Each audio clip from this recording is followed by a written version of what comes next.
Zedge is a content distribution platform that provides consumers with a way to personalize their mobile devices. The company has offices in Trondheim, Vilnius, New York City, and Tel Aviv.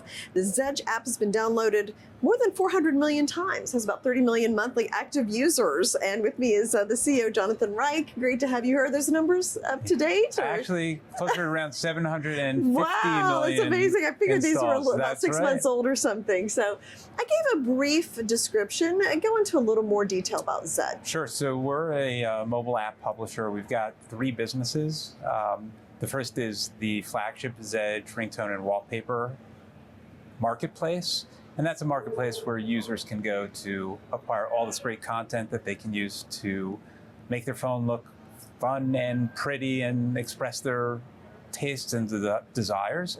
We also have a full now AI suite built into that, so you can actually go out and create stuff, either by taking a picture and then having it changed into some sort of icon, or you can type in a prompt and you can have some incredible content coming out.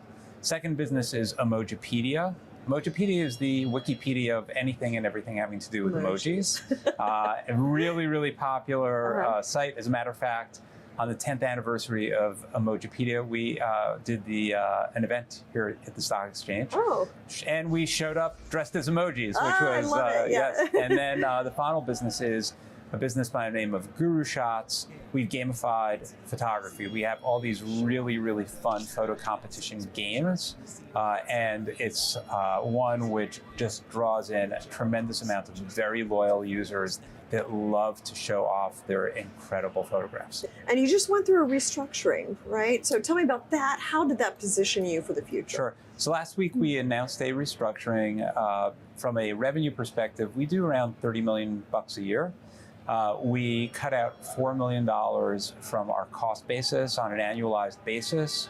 And last year, we had free cash flow of $4.5 million prior to this restructuring. And in addition to that, we recently completed a $3 million stock buyback.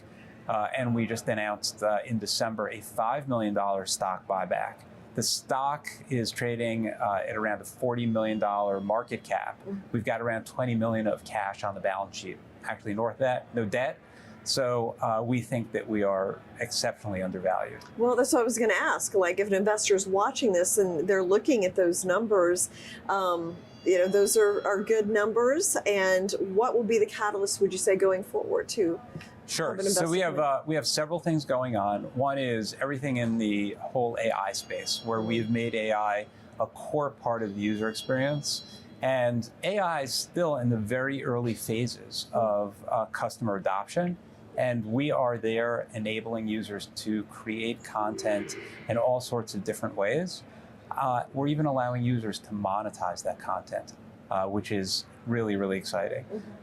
With respect to GuruShots is interesting. We'd acquired the game around 3 years ago. It has not performed as of yet like we would like it to.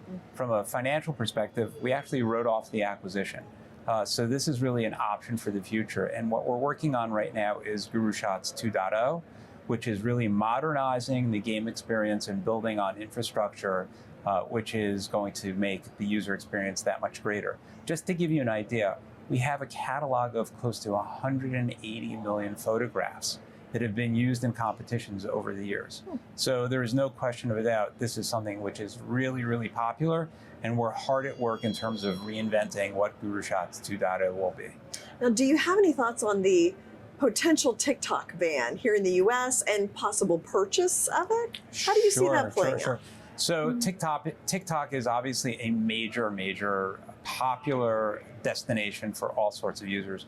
We're happy that the Trump administration has said, hey, let's take a look at how we could potentially go out and buy this, insert it into the sovereign wealth fund, and so on and so forth.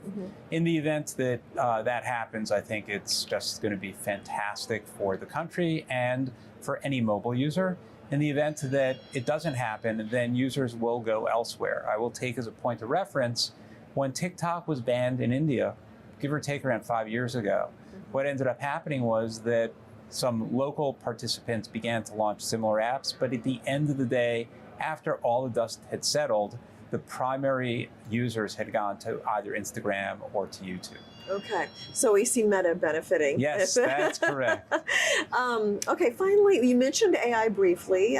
Do you want to expand on how that is impacting your business and how you see things going forward? Sure. AI impacts our business from all fronts. On the cost side, we use AI in terms of reducing costs, whether it's helping us with coding, whether it's helping us in terms of creating marketing assets, and then on the user engagement side, enabling all of our users with the ability to really convert them from being consumers into creators is a very, very powerful reason why users are coming to us and engaging with our app. Okay, sounds very exciting. Jonathan, thank you so much. Nice to meet you. Nice to meet you too.